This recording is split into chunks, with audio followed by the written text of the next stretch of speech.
नमस्कार मित्रों, स्वागत है आपका लिव इट चैनल पर। आज मैं आपको एक कहानी सुनाना चाहती हूँ। ये कहानी थोड़े दिन पहले ही मैंने सुनी और मेरा मन किया कि आपके साथ शेयर करनी चाहिए ये कहानी। वाल्मीकि जी ने रामायण लिखी है, हम सभी को पता है। जब उनकी रामायण संपूर्ण हुई, वहाँ पर नारद जी आए और नारद मुनि जी ने कहा, वाल्मीकि जी आपने रामायण लिखी है, मैं देखना चाहता हूँ, मैं पढ़ना चाहता हूँ। वाल्मीकि जी प्रसन्न हो गए कि वाह, नारद जी आए हैं रामायण पढ़ने। तो वाल्मीकि जी ने अपनी रामायण उनको दिखाई। नारद जी ने बहुत ध्यान से, बहुत आराम से उसे पढ़ा, लेकिन कुछ कहा नहीं। वाल्मीकि जी तो सोच रहे थे कि वो तारीफ करेंगे, प्रशंसा करेंगे, पर नारद जी कुछ बोले नहीं, चुप रह गए। तब वाल्मीकि जी ने बोला कि आप बताइए, नारद जी बताइए कि आपको क्या अच्छी नहीं लगी, आप कुछ बोले नहीं इसके बारे में। तब नारद जी ने उनको उत्तर दिया, बहुत अच्छी है, पर हनुमान जी ने जो लिखी है वो अति उत्तम है। ऐसा कहकर नारद जी वहां से चले गए।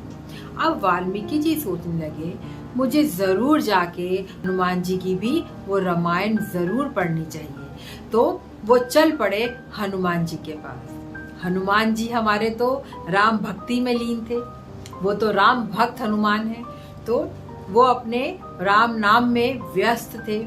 कुछ देर वाल्मीकि जी वहां इंतजार करते रहे। जब उनका ध्यान खत्म हुआ, हनुमान जी अपने ध्यान से उठे, उन्होंने देखा वाल्मीकि जी आए हैं। बोलने लगे, वाह वाह, आज आपके दर्शन हो गए, बताइए क्या सेवा करूं आपकी। वाल्मीकि जी कहने लगे, आप अपनी रामायण मुझे दिखाइए, मैं पढ़ना चाहता हूँ। हनुमान जी बोलते हैं, मेरा क्या है, मेरी रामायण है वो तो सामने ही लिखी है चट्टान पर, आप जाइए और पढ़ लीजिए। जब वाल्मीकि जी ने वो रामायण पढ़ी तो उनकी आंखों से आंसू बंद ही नहीं हुए, लगातार उनकी आंखों से आंसू बहते रहे। उत्तम व्याकरण, उत्तम दृश्यों का वर्णन, भाषा इतनी सुंदर करुणामयी कि वाल्मीकि जी तो गदगद हो गए और वो अंत तक रोते ही रहे। अब हनुमान जी कहने लगे, प्रिय बताओ इतना क्यों रो रहे हो। वाल्मीकि जी ने बोला, मैं इसलिए रो रहा हूँ कि आपकी रामायण इतनी उत्तम है कि मेरी रामायण को तो कोई पढ़ेगा ही नहीं। अब आने वाले युग केवल आपकी ही रामायण को याद रखेंगे, मुझे और मेरी रामायण को तो कोई नहीं देखेगा, कोई याद नहीं रखेगा। हनुमान जी ने बोला, बस इतनी सी बात, चलो मेरे साथ। एक कंधे पर उस चट्टान को उठाया जिस पर रामायण लिखी गई थी और दूसरे कंधे पर वाल्मीकि जी को बिठाया और समुद्र के किनारे आ पहुंचे। वाल्मीकि जी के सामने ही अपनी लिखी हुई रामायण की चट्टान को उन्होंने समुद्र में डुबो दिया। वाल्मीकि जी कहने लगे, ये क्या किया प्रभु, ऐसे कैसे कर दिया आपने। हनुमान जी कहने लगे, मुझे तो केवल राम नाम ही प्रिय है, मैं केवल राम का नाम ही लेना चाहता हूँ, वही मेरे लिए काफी है। आप और आपकी रामायण को ये प्रसिद्धि, ये मशहूरी मुबारक हो। आने वाले युग आपको याद रखेंगे, आपकी रामायण को पढ़ेंगे, आपको याद करेंगे, लेकिन मेरे लिए तो एक ही कर्म है कि प्रभु राम का ध्यान करना, उनका ही नाम लेना, वो ही मुझे आनंद देता है, वो ही मेरे लिए बहुत है।